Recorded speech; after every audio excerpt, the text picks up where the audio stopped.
our final round of paper speakers. Speaking third in proposition of the motion tonight is Helena Stolnik Trenkić. Helena is a second-year PhD candidate reading history at Jesus College, and she won the right to speak tonight for open audition. Helena will have the ears of the house.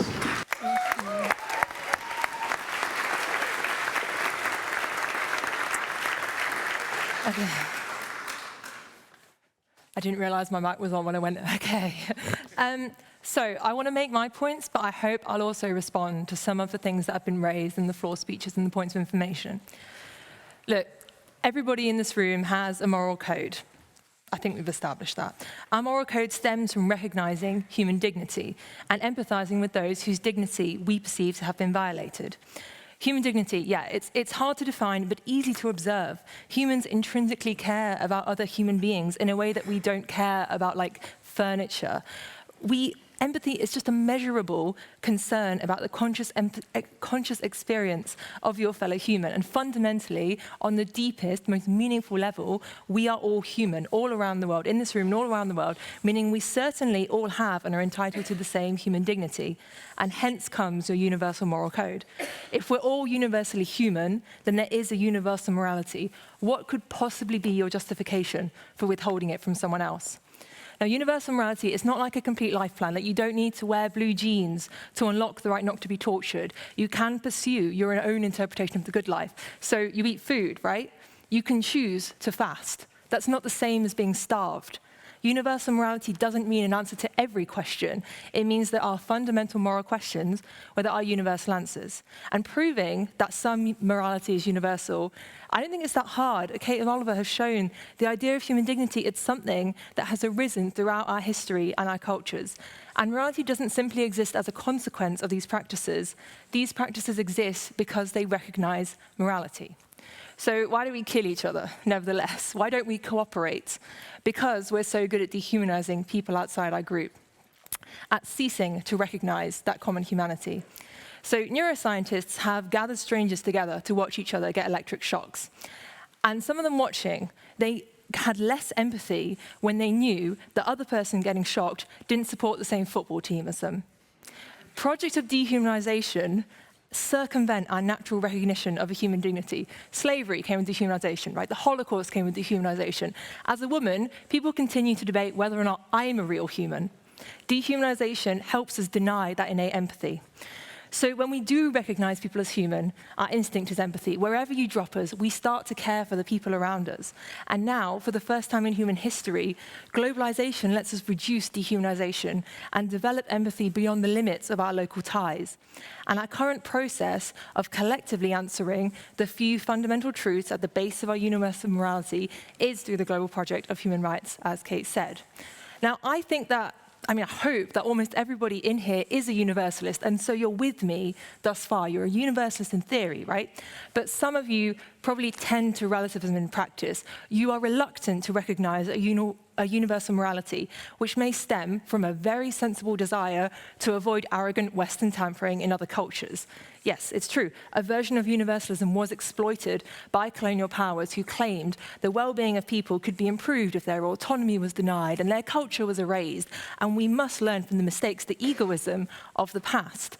Because interpreting and implementing our universal morality, it carries risks, imposing the priorities of the powerful on the powerless. But giving up the difficult project carries greater risks, losing all protection for the powerless, denying our human empathy, disarming critical inquiry against oppression, falsely presenting culture as some monolithic, all-encompassing, paramount thing. We can and we must make assessments that are neither do-good to colonialism nor uncritical validation. And the most concerted attempt to implement the universal recognition of human dignity thus far, an active project, is the international human rights system. So let me go back to that, because champions and critics alike, they say human rights are a triumph of the West. But this narrative assumes nobody else had agency in their creation. And I'm something of a historian myself. I can tell you, this isn't true. Not only have minorities had to fight harder to partake in making history, we then have the double injustice of being written out of it. But if you read, I make progress, but if you read the UN documents and research the kind of technical, unappreciated corners of history, the heterogeneity of actors is very clear. At a time when rights were being systematically denied to them, global South states were affirming universality. Britain and other such powers were doing everything possible to prevent the rights from being spread. So the UDHR, we've talked a bit about it. For reference, the text of UDHR hasn't been changed. I'm not sure technically what you're referring to there. It's kind of minimal values that apply, and they have to apply to a changing environment. Like AI is not in the UDHR, but AI is something that we need to tackle through a human rights framework. But look, anybody spouting that the Enlightenment is, the UDHR is Enlightenment ascendancy, that's just modern myth. In 1945, Western faith and its intellectual heritage was in the gutter. As I said, Panama proposed the idea to draft the declaration. The drafters were Chinese, Chilean, and American women. We've only got women's rights in there, thanks to the Brazilian and Indian delegates. We've only got universal itself in the delegation, in the declaration, because the Egyptian delegate said that rights had to apply to people under colonial rule, to apply to every human. Yes, thank you.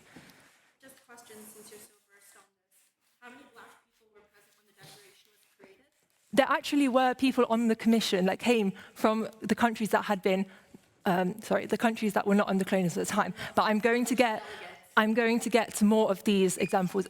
Just give me 1 second. So, because the Global South, they did continue pushing for universalism, and the more that they were freed from the colonial yoke, the more they pushed. That was them in the room.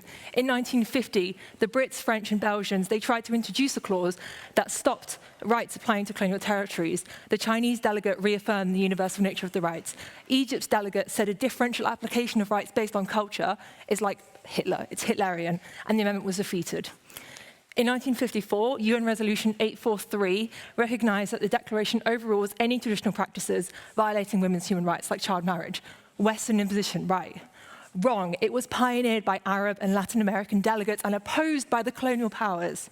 And in the 1960s, the legally binding covenants, the ones that actually underpin our human rights law today, were pioneered by Jamaica, Ghana, the Philippines, others, approved unanimously.